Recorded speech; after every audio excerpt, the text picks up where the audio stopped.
Hello, Assalamu alaikum my dear students. I am your teacher Zahid Hussain with a new video of your Basic English Grammar Part 2. Part 1 में जो हमने पढ़ा था उसमें हमने basic चीज़ें अल्फ़ाबेट, लेटर और वर्ड पढ़ा था। इंशाल्लाह इस वीडियो में हम वर्ड से आगे जो हमारा सेंटेंस टॉपिक है उसको पढ़ेंगे। तो डियर स्टूडेंट्स आइए शुरू करते हैं हम अपना लेक्चर। आज का जो हमारा टॉपिक है दैट इज़ सेंटेंस। क्या है बेटा हमारा टॉपिक? सेंटेंस। सेंटेंस हमारा टॉपिक है। तो सबसे पहले आइए सेंटेंस को समझते हैं।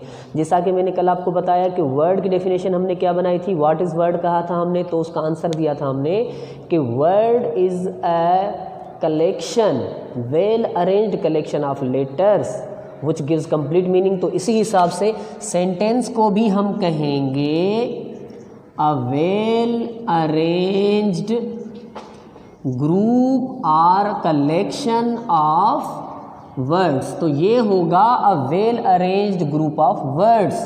ठीक है बेटा, which gives complete meaning or complete sense is called a sentence। क्या हुआ बेटा? हमने लिखा है कि अ वेल अरेंज्ड, मेन चीज़ जो है वो है well arranged group of words, यानी वर्ड्स हों लेकिन वेल अरेंज्ड हो और वो मुकम्मल कंप्लीट सेंस, मुकम्मल माना जाहिर करें, तो उसको हम सेंटेंस कहते हैं। सपोज़ कर ले मैंने एक सेंटेंस लिखा है, मैं लिखता हूँ Ali is a brave boy. Second sentence में लिख रहा हूँ अहमद सिंग्स अ सॉन्ग। जी बेटा, तो मैंने आपके लिए फॉर एग्ज़ाम्पल दो सेंटेंसेस लिखे हैं। पहला सेंटेंस है Ali is a brave boy, Ali एक बहादुर बच्चा है, बहादुर लड़का है। और सेकंड सेंटेंस मैंने लिखा है कि Ahmed sings a song, Ahmed sings a song, Ahmed एक गाना गाता है। ये दो सेंटेंसेस हैं। कैसे सेंटेंसेस हैं? ये इसलिए सेंटेंसेस हैं क्योंकि इनमें 1 2 3 4 5 1 2 3 4 हर एक सेंटेंस में 4 या उससे ज़्यादा वर्ड्स हैं, लेकिन वो वेल अरेंज्ड है। वेल अरेंज का मतलब क्या होता है? इसमें अगर हम ये चीज़ ऐड कर लें कि a well arranged group of words which have a verb, which have a verb. तो बेटा ये याद रख लो कि सेंटेंस बिना वर्ब के कभी भी नहीं होता। सेंटेंस में वर्ब इम्पॉर्टेंट होता है, विदाउट वर्ब सेंटेंस नहीं बनता। तो ये दोनों सेंटेंसेस देखो बेटा, Ali is a brave boy में जो इज़ है मैंने इनसर्किल किया है इज़, तो इसको हम वर्ब कहेंगे। और जो सेकंड सेंटेंस है कि अहमद सिंग्स अ सॉन्ग, उसमें सिंग्स को मैंने इनसर्किल किया है तो इसको हम वर्ब बोलेंगे। तो वर्ब बहुत सारे एग्जाम के होते हैं, वो हम पढ़ेंगे, लेकिन आप ये याद रख लें कि a well arranged group of words which have a verb and gives complete meaning is called a sentence. Clear बेटा? तो अभी सेंटेंस में जो चीज़ें बहुत अहम होती हैं वो मैं आपको अभी बताऊंगा और क्लियरली आपको समझाऊंगा। तो बेटा याद रख लें कि सेंटेंस में दो चीज़ें बहुत अहम होती हैं। एक चीज़ होती है जिसको हम कहते हैं सब्जेक्ट, और दूसरी चीज़ होती है जिसको हम कहते हैं, क्या कहते हैं बेटा? प्रीडिकेट। तो सब्जेक्ट और प्रीडिकेट सेंटेंस में मस्ट होते हैं। सब्जेक्ट हम किसको बोलते हैं बेटा? सब्जेक्ट हम बोलते हैं डूअर ऑफ एक्शन को, डूअर ऑफ एक्शन यानी काम करने वाला, इसको हम सब्जेक्ट बोलते हैं। और प्रीडिकेट क्या बोलते हैं? हम किसको बोलते हैं बेटा? प्रीडिकेट। सपोज कर ले मैंने एक सेंटेंस लिखा था ना कि अली इज़ अ बॉय, और दूसरा सेंटेंस मैंने लिखा था अहमद सिंग्स अ सॉन्ग। तो इन सेंटेंसेस में देखो बेटा, अली सब्जेक्ट है, दूसरे सेंटेंस में अहमद सब्जेक्ट है। तो आप याद रख लें कि सब्जेक्ट के बाद जितना भी सेंटेंस होगा उस सारे सेंटेंस को हम प्रीडिकेट कहते हैं। क्लियर? तो प्रीडिकेट क्या होता है बेटा? After subject the remaining part of the sentence is called predicate. दोबारा कह रहा हूँ, after the subject the remaining part of sentence is called predicate. और प्रीडिकेट में फिर 3 चीज़ें बहुत ज़रूरी होती हैं और वो हमें समझनी चाहिए। प्रीडिकेट में एक चीज़ होती है that is called verb. Predicate में क्या होता है? वर्ब होता है। और दूसरा प्रीडिकेट में चीज़ होती है वो होती है कॉम्प्लीमेंट। क्या होता है? कॉम्प्लीमेंट। और प्रीडिकेट में तीसरी चीज़ जो होती है वो होती है ऑब्जेक्ट। तो बेटा सब्जेक्ट आपको समझ में आ गया कि सब्जेक्ट कहते हैं हम डूअर ऑफ एक्शन को। अब प्रीडिकेट की बारी है कि प्रीडिकेट 3 चीज़ों पर मुश्तमिल होता है, 3 चीज़ों से बनता है। एक होता है वर्ब, एक होता है कॉम्प्लीमेंट और एक होता है ऑब्जेक्ट। तो अभी एक एक चीज़ को हम पढ़ेंगे। सबसे पहले आप पढ़ें कि प्रीडिकेट में जो वर्ब होता है, वर्ब किसको बोलते हैं? ठीक है बेटा, वर्ब जो होता है, वर्ब को हम कहते हैं the action are the state of subject. क्या होता है बेटा? वर्ब बोलते हैं हम एक्शन और state of the subject, subject के एक्शन को या सब्जेक्ट की स्टेट को। सब्जेक्ट का एक्शन भी वर्ब कहलाता है, सब्जेक्ट की स्टेट भी वर्ब कहलाता है। अगर मैंने जो सेंटेंस लिखा था कि अली इज़ अ बॉय, इन्हीं 2 सेंटेंसेस को आप देखते जाओ। और दूसरा सेंटेंस है कि अहमद सिंग्स अ सॉन्ग। तो देखो बेटा, पहला सेंटेंस है इसमें सब्जेक्ट है अली और दूसरे सेंटेंस में सब्जेक्ट है अहमद। तो Ali is a boy, Ali एक लड़का है। इसमें अली कोई काम नहीं कर रहा, हम सिर्फ अली के लड़का होने की बात कर रहे हैं। यानी हम अली की क्या बता रहे हैं? अली की सिर्फ और सिर्फ हम स्टेट बता रहे हैं। और दूसरे सेंटेंस में Ahmed sings a song, Ahmed गाना गाता है। यानी यहाँ पर इस दूसरे सेंटेंस में अहमद का कोई काम बता रहे हैं कि अहमद जो है कोई एक्शन परफॉर्म कर रहा है। तो यहाँ पर जो इज़ है पहले सेंटेंस में, इज़ जो होता है वो स्टेटिव वर्ब कहलाता है। क्या कहलाता है बेटा? Stative verb. इसको हम टू बी वर्ब भी कहते हैं। क्या कहते हैं? स्टेटिव वर्ब भी कहते हैं, टू बी वर्ब भी कहते हैं। तो स्टेटिव या टू बी वर्ब वो वर्ब होता है जो किसी सब्जेक्ट के सिर्फ होने की बात बताए या सिर्फ उसकी स्टेट बताए। और दूसरा sentence Ahmed sings a song, यहाँ पर जो सिंग्स है बेटा ये अहमद के एक्शन की बात बता रहा है कि Ahmed sings a song, Ahmed एक गाना गाता है।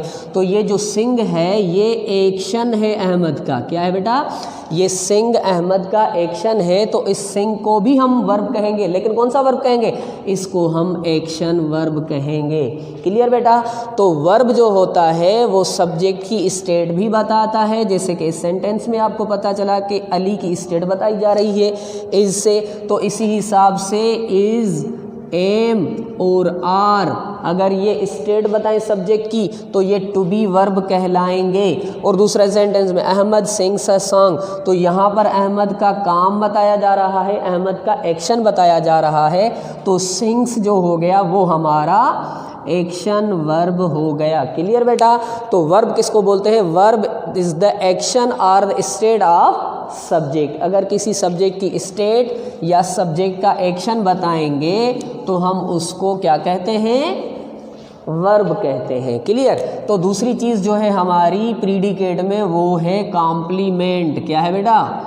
कॉम्प्लीमेंट। अभी कॉम्प्लीमेंट किसको बोलते हैं? एक्चुअली कॉम्प्लीमेंट मैंने आपको कहा था कि अगर फ़र्ज़ कर लो टू बी सेंटेंस हम ले रहे हैं, जैसे अली इज़ अ बॉय।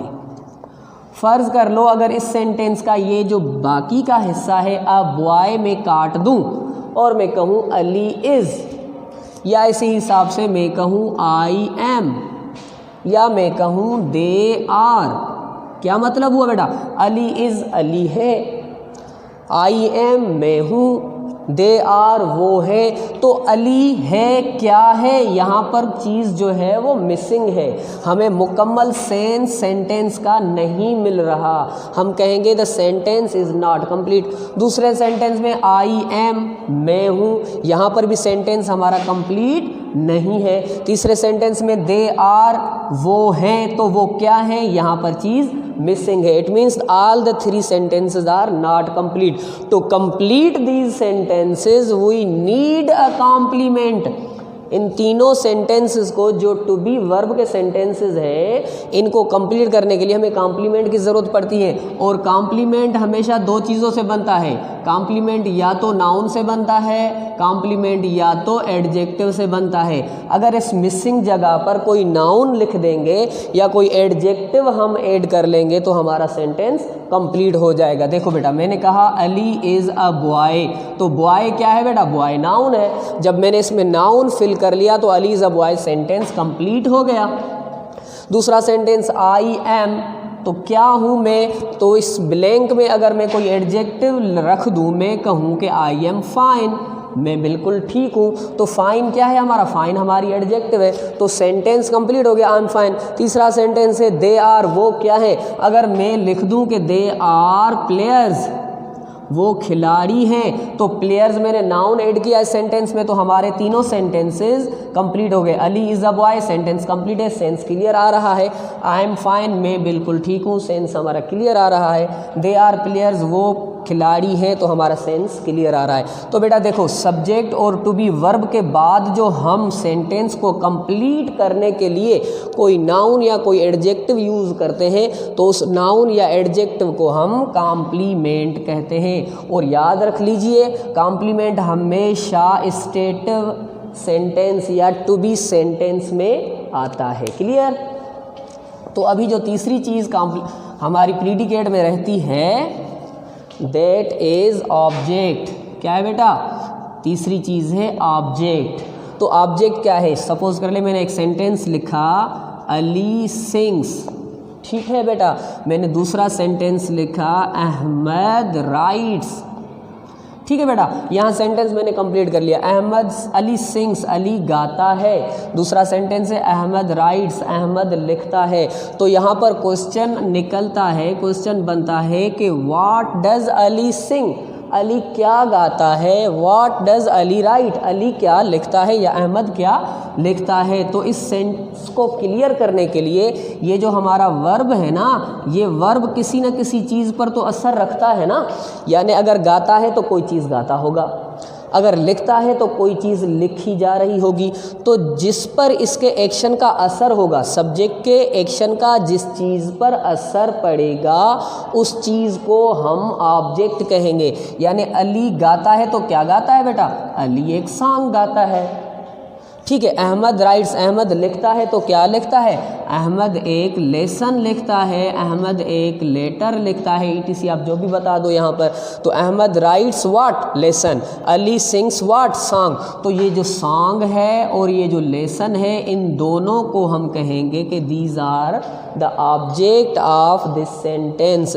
यानी सब्जेक्ट जो काम करता है, उसके काम का जिस चीज़ पर असर पड़ेगा उसको हम ऑब्जेक्ट कहेंगे। क्लियर? तो ऑब्जेक्ट की डेफिनेशन हो गई, द रिसीवर ऑफ एक्शन और the bearer of action is called object. और दूसरी बात कि ये जो ऑब्जेक्ट होता है ना, ये हमेशा एक्शन वर्ब के बाद आता है, ये टू बी वर्ब में नहीं होता। क्लियर बेटा? तो कॉम्प्लीमेंट टू बी वर्ब के बाद में आता है और ऑब्जेक्ट हमेशा एक्शन वर्ब के बाद में आता है। तो ये दो चीज़ें थी जो मैंने आपको क्लियरली बता दी कि सेंटेंस में 2 चीज़ें होती हैं।